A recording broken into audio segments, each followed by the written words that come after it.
Hello everyone. Welcome back to MS Learning Path.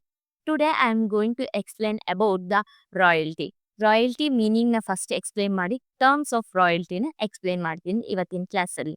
So royalty ಅಂದರೆ ಏನು? Royalty is a periodical sum based on the output or sales payable the lessee to the lessor for having utilise the right of lessor. So ಇಲ್ಲಿ ನಿಮಗೆ ಡೆಫಿನೇಷನ್ನ ನಾನು explain ಮಾಡಕ್ ಮುಂಚೆ ಓದ್ದೆ ಏನು ಅಂತ. Explain ಮಾಡುವಾಗ ಎಕ್ಸ್ಪ್ಲೇನ್ ಮಾಡ್ತೀನಿ. ಇಲ್ಲಿ ಒಂದು ಎಕ್ಸಾಂಪಲ್ ಮುಖಾಂತರ ನಾನು ಈ ಡೆಫಿನೇಷನ್ ಎಕ್ಸ್ಪ್ಲೇನ್ ಮಾಡ್ತೀನಿ. ಎ ಇಸ್ ದ ಪರ್ಸನ್ ಹಾಕೊಡಿ. ಇವನ ಹತ್ರ ಲ್ಯಾಂಡ್ ಇದೆ. ಈ ಲ್ಯಾಂಡ್ ನ ಬಿಗೆ ಯುಟಿಲೈಸೇಷನ್ ಪರ್ಪಸ್ ಎ ಯುಟಿಲೈಸ್ ಮಾಡಲ್ಲ, ಅದನ್ನ ಬಿಗೆ ಕೊಡ್ತಾನೆ. A is the land owner ಆಗಿರ್ತಾನೆ, ಅದಕ್ಕೆ ಅವನ ಲ್ಯಾಂಡ್ ಲಾರ್ಡ್ ಅಂತಾನು ಹೇಳ್ಬೋದು. ಅವನ ಲ್ಯಾಂಡ್ನ ಬಿಗೆ ಯುಟಿಲೈಸೇಷನ್ ಕೊಡ್ತಾನೆ.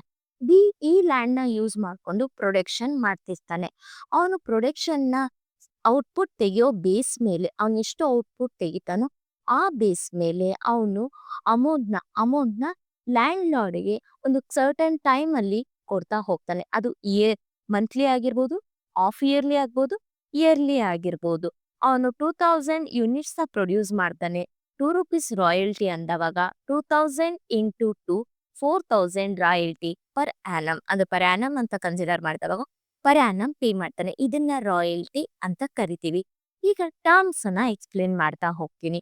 ಇದರಲ್ಲಿ lessor, lessee, minimum rent, short working, recoupment of short working and short working irrecoverable, ಇದೆಲ್ಲ ಟರ್ಮ್ಸ್ ಆಗಿ ಬರುತ್ತೆ. ಈಗ ಒಂದೊಂದು terms.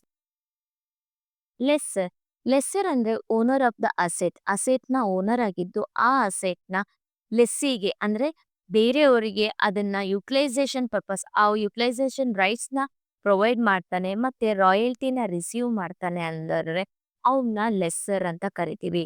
So lessee is A utilising of the another person assets, ಬೇರೆಯವರ ಅಸೆಟ್ನ ಯೂಸ್ ಮಾಡಿಕೊಂಡು ಪ್ರೊಡಕ್ಷನ್ ಮಾಡಿ ಅದರಲ್ಲಿ ಅರ್ನ್ ಮಾಡಿ ಆ ಅರ್ನ್ ಮಾಡಿರುವಂತ ಸ್ವಲ್ಪ ಅಮೌಂಟ್ನ ಲೆಸ್ಸರ್ಗೆ ಅಂದ್ರೆ ಓನರ್ಗೆ ಪ್ರೊವೈಡ್ ಮಾಡಿದ್ರೆ ಅವನ್ನ ಲೆಸ್ಸಿ ಅಂತ ಹೇಳ್ತೀವಿ.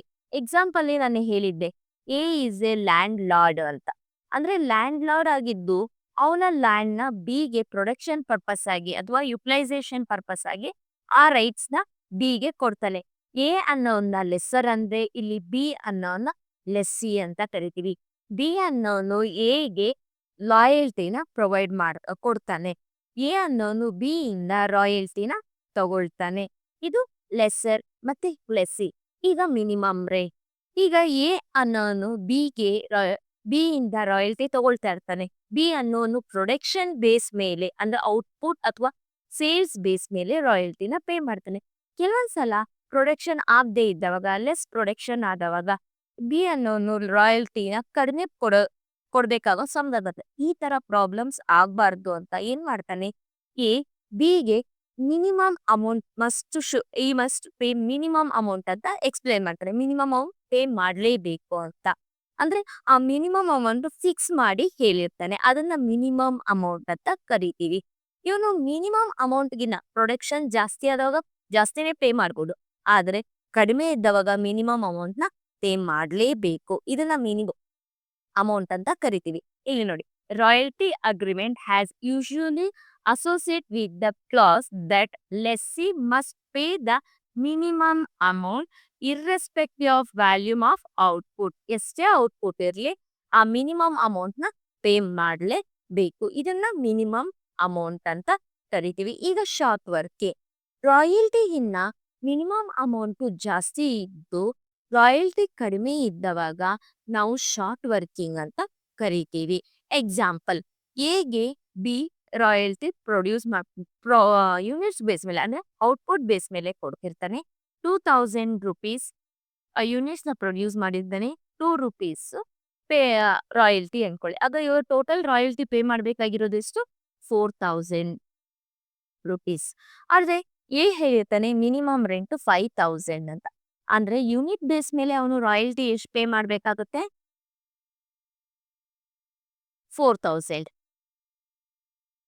ಆದ್ರೆ ಅವನು ಮಿನಿಮಮ್ ರೆಂಟ್ ಎಷ್ಟು ಹೇಳಿರ್ತಾನೆ, 5,000. ಇಲ್ಲಿ ನೋಡಿ, ಮಿನಿಮಮ್ ರೆಂಟು ರಾಯಲ್ಟಿಗಿನ್ನ ಜಾಸ್ತಿ ಇದೆ. ಅಂದ್ರೆ ಅವನು ಮಿನಿಮಮ್ ರೆಂಟೇ ಪೇ ಮಾಡಬೇಕು.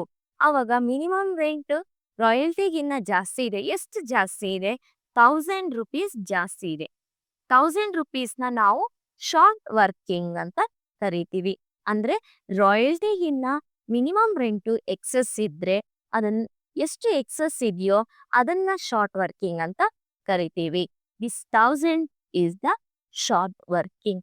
Next, equipment of short working. ಇದು 1 ಇಯರ್ ಪ್ರಶ್ನೆ ಅಲ್ಲ. ಇಲ್ಲ ಹೋಗ್ತಾ ರಾಯಲ್ಟಿ ಅನ್ನೋದು ಒನ್ ಡೇ, ಈಗ 1 ಇಯರ್ಗೆ ಕಂಪ್ಲೀಟ್ ಆಗಲ್ಲ. There is a going on, ಅಂದ್ರೆ ತುಂಬಾ ವರ್ಷಗಳ ತರಾನೇ ಕೊಡ್ತಾ ಹೋಗ್ತಾನೆ. ಈ ಮುಂದಿನ ಲೆವೆಲ್ ಅಲ್ಲಿ ಅವ್ನಿಗೆ ಶಾರ್ಟ್ ವರ್ಕಿಂಗ್ ನ ರಿಕವರ್ ಮಾಡ್ಕೊಳಕ್ಕೆ ಸರ್ಪ್ಲೇಸ್ ಬಂದವಾಗ, ಸರ್ಪ್ಲೇಸ್ ಅಂದ್ರೆ ಹೇಳ್ತೀನಿ ನೋಡ್ಕೊಳ್ಳಿ, ರಾಯಲ್ಟಿಗಿನ್ನ ಮಿನಿಮಮ್ ರೆಂಟು ಕಮ್ಮಿ ಇದ್ರೆ ಆವಾಗ ಸರ್ಪ್ಲೆಸ್ ಅಂತ ಕರಿತೀವಿ. ಫಾರ್ ಎಕ್ಸಾಂಪಲ್, ರಾಯಲ್ಟಿ 6,000 ಆಗಿದ್ದು ಮಿನಿಮಮ್ ರೆಂಟು 5,000 ಇದೆ ಅಂದವಾಗ ಇಲ್ಲಿ ರಾಯಲ್ಟಿ ಜಾಸ್ತಿ ಇದೆ, ಮಿನಿಮಮ್ ರೆಂಟು ಕಮ್ಮಿ ಇದೆ, ಎಕ್ಸಸ್ 1,000 ಇದೆ. ಇದನ್ನ ಸರ್ಪ್ಲೆಸ್ ಅಂತ ಕರಿತೀವಿ. ಈ ಸರ್ಪ್ಲೆಸ್ ಬಂದವಾಗ ಈ ಶಾರ್ಟ್ ವರ್ಕಿಂಗ್ ನ ರಿಕವಬಲ್ ಮಾಡ್ಕೊಂಡ್ರೆ ಅದನ್ನ ಶಾರ್ಟ್ ವರ್ಕಿಂಗ್ ರೆಕ್ಯೂಪ್ಮೆಂಟ್ ಅಂತ ಕರಿತೀವಿ. ಈ ಶಾರ್ಟ್ ವರ್ಕಿಂಗ್ ರೆಕ್ಯೂಪ್ಮೆಂಟ್ ಮಾಡ್ಕೊಳ್ಳೋದ್ರಲ್ಲಿ ಮೇಜರ್ ಆಗಿ 3 ಟೈಪ್ಸ್ ಇದೆ. First one fixed recoupment, second one floating recoupment, third one recoupment within the lifetime of the lease. Prefixed recoupment ಅಂದ್ರೆ ಅವನು ಸರ್ಟನ್ ಟೈಮ್ ಡ್ಯೂರಿಯೇಷನ್ ನ ಕೊಟ್ಟಿರ್ತಾನೆ. ಅಂದ್ರೆ ಫಸ್ಟ್ 5 ಇಯರ್ಸ್, ಅಂದ್ರೆ royalty start ಆದ ಫಸ್ಟ್ 5 ಇಯರ್ಸ್ ಒಳಗೆ ನೀವು ಶಾರ್ಟ್ ವರ್ಕಿಂಗ್ ನ ರಿಕವಬಲ್ ಮಾಡ್ಕೋಬೇಕು ಅಂತ ಒಂದು ಟೈಮ್ ಡ್ಯೂರಿಯೇಷನ್ ಕೊಟ್ರೆ ಅದು ಫಿಕ್ಸ್ಡ್ ರೆಕ್ಯೂಪ್ಮೆಂಟ್ ಅಂತ ಕರಿತೀವಿ. ಈಗ ಫ್ಲೋಟಿಂಗ್ ಅಂದ್ರೆ ಏನು? ಯಾವಾಗ ಶಾರ್ಟ್ ವರ್ಕಿಂಗ್ ಅರೈಸ್ ಆಗುತ್ತೆ, ಯಾವಾಗ ಶಾರ್ಟ್ ವರ್ಕಿಂಗ್ ಅರೈಸ್ ಆಗುತ್ತೆ ಆಗಿಂದ 3 ಇಯರ್ಸ್ ಅಥವಾ 5 ಇಯರ್ಸ್ ಅಂತ ಹೇಳಿದವಾಗ ಅದು ಫ್ಲೋಟಿಂಗ್ ಆಗುತ್ತೆ. ಇವಾಗ ಫಸ್ಟ್ ಇಯರ್ ಶಾರ್ಟ್ ವರ್ಕಿಂಗ್ ಇಲ್ಲ, ಸೆಕೆಂಡ್ ಇಯರ್ ಇದೆ. ಸೆಕೆಂಡ್ ಇಯರ್ 2012 ಅಂದವಾಗ ಶಾರ್ಟ್ ವರ್ಕಿಂಗ್ 3 ಇಯರ್ಸ್ ಟೈಮ್ ಕೊಟ್ರೆ 12 ಇಂದ 3 ಇಯರ್ಸ್ ಟೈಮ್ ತನಕ ನಮಗೆ ತಗೋಬಹುದು. ಈಗ 13 ಆದ್ರೆ 13 ಇಂದ 3 ಇಯರ್ಸ್ ಟೈಮ್ ತಗೊಳ್ತೀವಿ. ಈ ತರ ಫ್ಲೋಟಿಂಗ್ ಆಗುತ್ತೆ, ಅದನ್ನ ನಾವು ಫ್ಲೋಟಿಂಗ್ ರೆಕ್ಯೂಪ್ಮೆಂಟ್ ಅಂತ ಕರಿತೀವಿ. ಇನ್ನು ಲೈಫ್ ಟೈಮ್ ಅಂದ್ರೆ ಲೀಸ್ ಎಷ್ಟು ವರ್ಷ ಇರುತ್ತೋ ಆ ಲೈಫ್ ಟೈಮ್ ಅಲ್ಲಿ ಯಾವಾಗ ಬೇಕಾದ್ರೂ ಶಾರ್ಟ್ ವರ್ಕಿಂಗ್ ನ ರಿಕವಬಲ್ ಮಾಡ್ಕೋಬಹುದು, ಅಂದ್ರೆ ಅದನ್ನ ಲೈಫ್ ಟೈಮ್ ಅಂತ ಕರಿತೀವಿ. ಇನ್ನ ಶಾರ್ಟ್ ವರ್ಕಿಂಗ್ ಇರ್ರಿಕವಬಲ್, ಅವನು ಕೊಟ್ಟಿರುವಂತ ಡ್ಯೂರೇಷನ್ ಅಲ್ಲಿ ಶಾರ್ಟ್ ವರ್ಕಿಂಗ್ ನ ರಿಕವಬಲ್ ಮಾಡ್ಕೊಳ್ಳೋಕೆ ಆಗಲ್ಲ, ಅದನ್ನ ಶಾರ್ಟ್ ವರ್ಕಿಂಗ್ ಇರ್ರಿಕವಬಲ್ ಅಂತ ಕರಿತೀವಿ. ಯಾವ ಡ್ಯೂರೇಷನ್ ಟೈಮ್ ಒಳಗೆ ಅವನು ಫಿಕ್ಸ್ ಕಂಪ್ಲೀಟ್ ಆ ಶಾರ್ಟ್ ವರ್ಕಿಂಗ್ ನ ರಿಕವರ್ ಮಾಡ್ಕೊಳಕ್ ಆಗಲ್ವೋ ಅದನ್ನ ಶಾರ್ಟ್ ವರ್ಕಿಂಗ್ ಇರ್ರಿಕವಬಲ್ ಅಂತ ಕರಿತೀವಿ. Short working short working recoupment within the time period the they become a short working irrecoverable. ಯಾವ ಶಾರ್ಟ್ ವರ್ಕಿಂಗ್ ನ ವಿತಿನ್ ಟೈಮ್ ಅಲ್ಲಿ ನಾವು ರಿಕವಬಲ್ ಮಾಡ್ಕೊಳಕ್ ಆಗಲ್ವೋ ಅದನ್ನ ಶಾರ್ಟ್ ವರ್ಕಿಂಗ್ ಇರ್ರಿಕವಬಲ್ ಅಂತ ಕರಿತೀವಿ. ಈಗ ಅನಾಲಿಸಿಸ್ ಟೇಬಲ್ ನ ನಾನು ಎಕ್ಸ್ಪ್ಲೈನ್ ಮಾಡ್ತೀನಿ. ನಾವು ಯಾವುದೇ ಒಂದು ರಾಯಲ್ಟಿ ಪೇ ಮಾಡ್ತಾ ಇದೀವಿ ಅಂದ್ರೆ ಅನಾಲಿಸಿಸ್ ಟೇಬಲ್ ಪ್ರಿಪೇರ್ ಮಾಡಲೇಬೇಕು. ಸೊ ಅನಾಲಿಸಿಸ್ ಟೇಬಲ್ ಅಲ್ಲಿ ಕಾಮನ್ ಆಗಿ ಈ ಕಾಲಮ್ಸ್ ಬಂದೇ ಬರುತ್ತೆ. ಒಂದು ಇಯರ್ ಕಾಲಮ್, ಇನ್ನೊಂದು ಔಟ್ಪುಟ್, ಇನ್ನೊಂದು royalty, minimum rent, short working recoverable, short working irrecoverable, amount pay to landlord. ಈ ತರ ನಾವು ಟೇಬಲ್ ನ ಪ್ರಿಪೇರ್ ಮಾಡ್ತೀವಿ. Thank you watching the video. Next ವಿಡಿಯೋದಲ್ಲಿ ನಾನು analysis table, royalty analysis table ಹೇಗೆ ಪ್ರಿಪೇರ್ ಮಾಡೋದು ಅಂತ ಎಕ್ಸ್ಪ್ಲೇನ್ ಮಾಡ್ತೀನಿ. Thank you.